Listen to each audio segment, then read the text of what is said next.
Hakim memasuki ruangan. Hadirin diharap berdiri.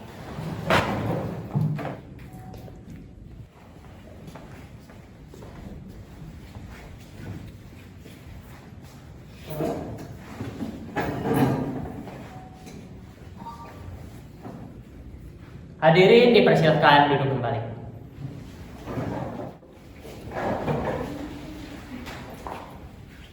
Duduk, jangan main. Hadirin diharap kondusif, termasuk juga terdakwa. Yang mulia, saya mohon izin untuk bacakan tata tertib persidangan. Tolong terdakwa, jangan bertingkah. Mohon maaf, saya ulangi. Yang mulia, saya mohon izin untuk bacakan tata tertib persidangan. Bolehlah, boleh. Sesuai dengan peraturan persidangan nomor bla bla bla bla tahun 3021 tentang tata tertib menghadiri persidangan sebagai berikut. Pertama, selama sidang berlangsung dilarang membuat kegaduhan. 2. Hadirin diharapkan duduk dengan rapi dan sopan. 3. Hadirin dilarang makan dan minum selama sidang berlangsung. 4. Siapapun dilarang membawa senjata api. Sekian dan terima kasih. Setiap tata tertib sidang pidana di pengadilan ini wajib untuk dipatuhi. Bagi pihak yang melanggar akan langsung dikeluarkan dari ruang sidang. Silakan yang mulia hakim, sidangnya bisa dimulai. Yang mulia, sidangnya bisa dimulai. Sidang Pengadilan Negeri bla bla bla yang memeriksa perkara pidana nomor 1, 2, 3, 4, 5 atas nama blo blo blo blo pada hari Minggu tanggal 32 bulan 13 dinyatakan dibuka dan terbuka untuk umum. Dok. Yang mulia, palunya. Oh, maaf. Sidang terbuka dan terbuka untuk umum. Bawa masuk terdakwa. Itu yang mulia. Oh, sudah di sini rupanya. Terdakwa, apakah Anda sudah tahu apa saja kesalahan Anda? Loh, kenapa gak dijawab? Hei, dulu yang tertuduh tidak berhak berdiri. Saya, Yang mulia, Yang Mulia bertanya kepada saya. memangnya ada orang lain di sini? Apakah Anda sudah tahu apa kesalahan Anda? Kesalahan apa? Ya sudahlah kalau begitu, kita mulai lagi pelan-pelan. Apakah terdakwa kenal kepada Mariati Ningsih? Dia itu Mati bunuh diri. Saksi, silakan masuk.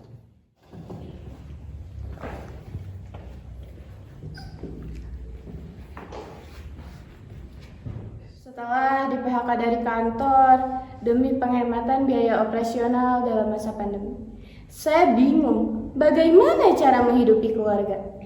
Akhirnya keputusan yang saya ambil adalah bunuh diri agar keluarga saya bisa mendapatkan uang asuransi. Siapa penyebabnya? Siapa penyebabnya? saya, tapi itu kan Apakah Anda tahu apa yang terjadi pada keluarganya? tahu sekali. Soalnya saya ya Uang asuransi habis terpakai. Anak saya tumbuh tanpa ibu. Jadi remajanya nakal dan ikutan geng. Kerjanya merampok. Hingga akhirnya mati ketembak aparat. Suami saya kehilangan istri dan anaknya. Akhirnya tidak kuat lagi, bunuh diri juga. Siapa penyebabnya? Dia, si bangsat itu. Terima kasih. Saksi boleh kembali ke asalnya.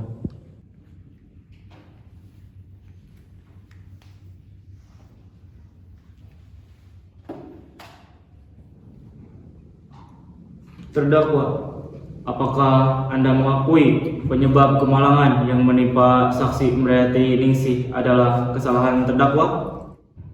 Tapi itu kan Mengakui atau tidak?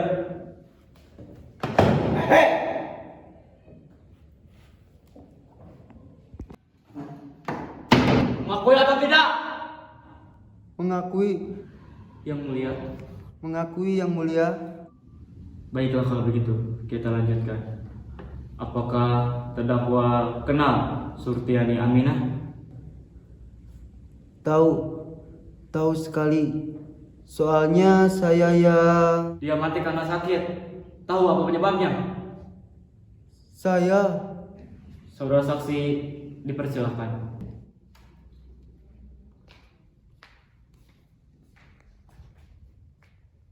Yang mulia. Loh, Apa? Kenapa? itu bukan orang yang sama dengan orang yang tadi. Yang mana? Siapa? Sepertinya terdakwa sedang berimajinasi. Oh, kalian ingin mempermainkan saya ya? Mentang-mentang kalian tahu pekerjaan saya. Pekerjaan Anda bikin mati orang. Bukan, saya penulis. Bohong! Dia bohong yang mulia. Pekerjaan dia bikin mati orang. Saya bilang, saya penulis. Penulis apa? Penulis novel. Apa hubungannya pekerjaan Anda dengan nasib yang menimpa saksi Mariati dan saksi Surti? Mereka adalah tokoh-tokoh yang saya tulis dalam cerita saya. Mereka bukan tokoh nyata. Mariati Ningsih adalah tokoh yang saya tulis dalam cerita saya. Novel Laskar Pelakor. Dan Surtiani Aminah adalah tokoh yang saya tulis dalam buku novel saya, Bumi Manuskrip. Masa saya harus bertanggung jawab atas nasib tokoh-tokoh fiktif karangan saya? Ini pengadilan macam apa? Jangan bicara sembarangan. Jangan menghina pengadilan. Mana mungkin tokoh-tokoh fiktif bisa muncul dalam pengadilan dunia nyata? Terdakwa sudah menghina pengadilan. Ini pengadilan fiktif. Terdakwa harus dihukum. Ini pengadilan fiktif. Terdakwa harus dihukum. Pengadilan fiktif. Terdakwa harus dihukum. Ini pengadilan fiktif. Terdakwa harus dihukum. Pengadilan fiktif. Terdakwa harus dihukum. Ini pengadilan fiktif. Sedang apa dia sekarang? Sedang tidur. Sudah 1 bulan ini, dia tidak mau keluar rumah. Untungnya, kalian berdua masih mau datang ke sini. Kapan ya terakhir kami berkunjung ke sini? 5 tahun lalu, pesta ulang tahun. 2 minggu sebelum dia diberhentikan secara tidak hormat dari jabatannya di kementerian. Lalu, dia ditangkap dan diadili karena tindak pidana korupsi. Dia mendapatkan hukuman penjara selama 3 bulan. Karena berkelakuan baik, akhirnya dikurangi menjadi 2 bulan. 2 bulan. Singkat itu. Di pengadilan, dia mengaku mengambil bantuan sosial sebanyak 1 triliun. Padahal, aku juga tahu dia hanya mendapatkan 100 miliar. Coba, 900 miliarnya kemana?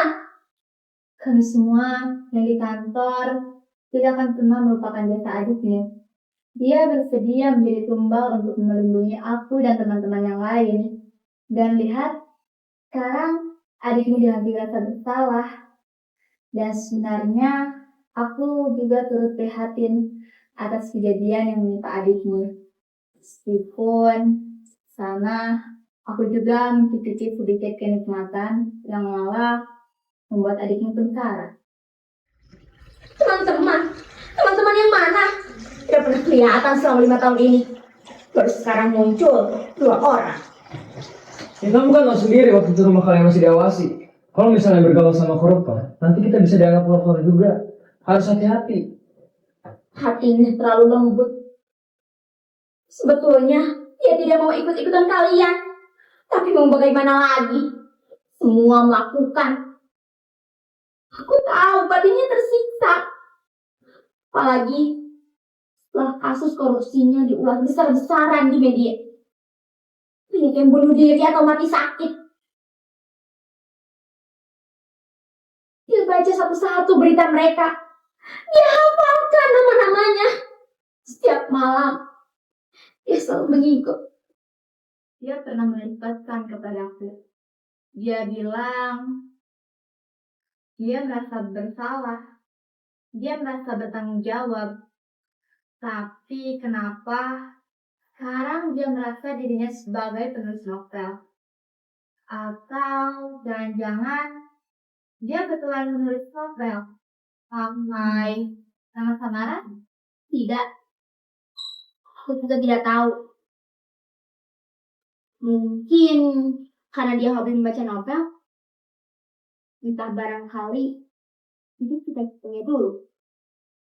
Tapi yang jelas, suatu hari, tak kapan, mendadak dia merasa dirinya adalah seorang penulis novel.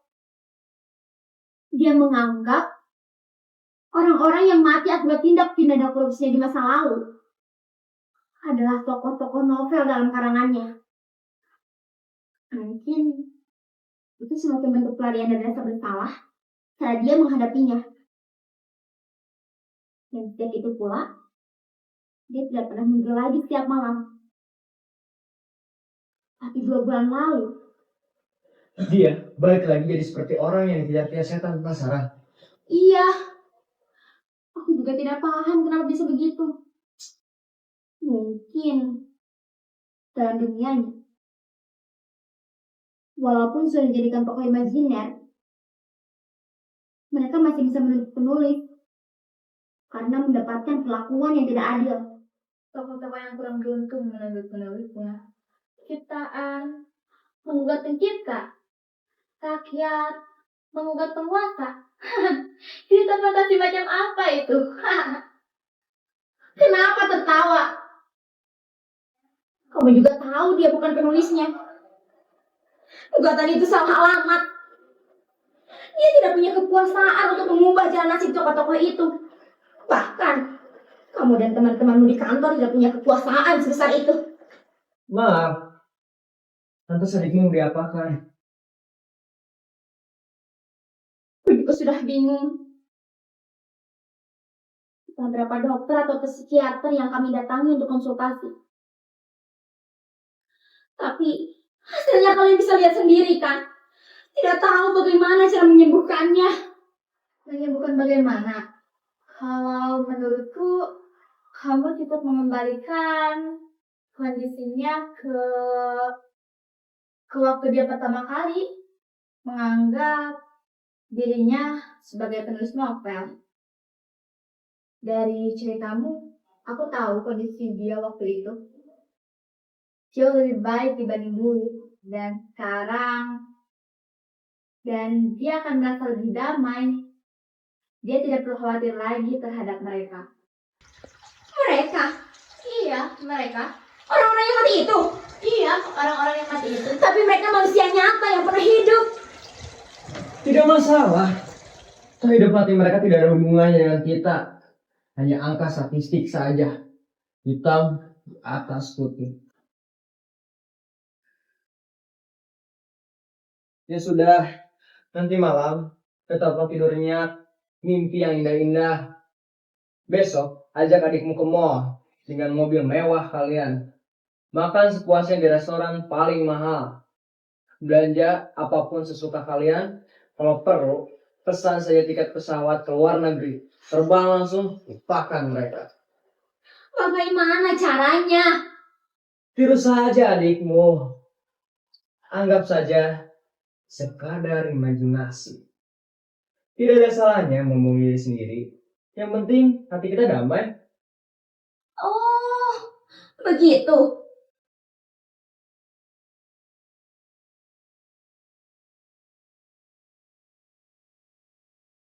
Kami pamit dulu, sudah malam.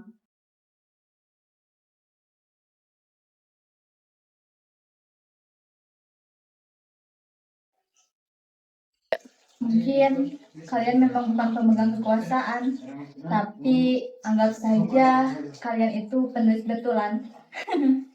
Jadi sekali lagi, anggaplah mereka sekadar imajinasi.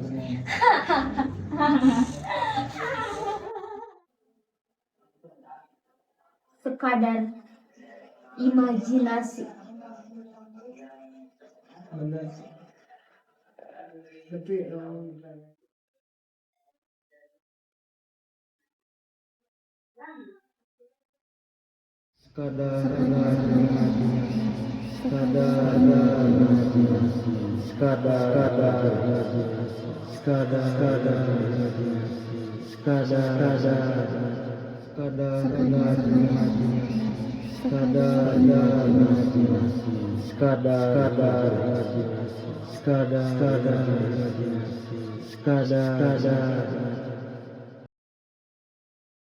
Hei, duduk, yang satu duduk.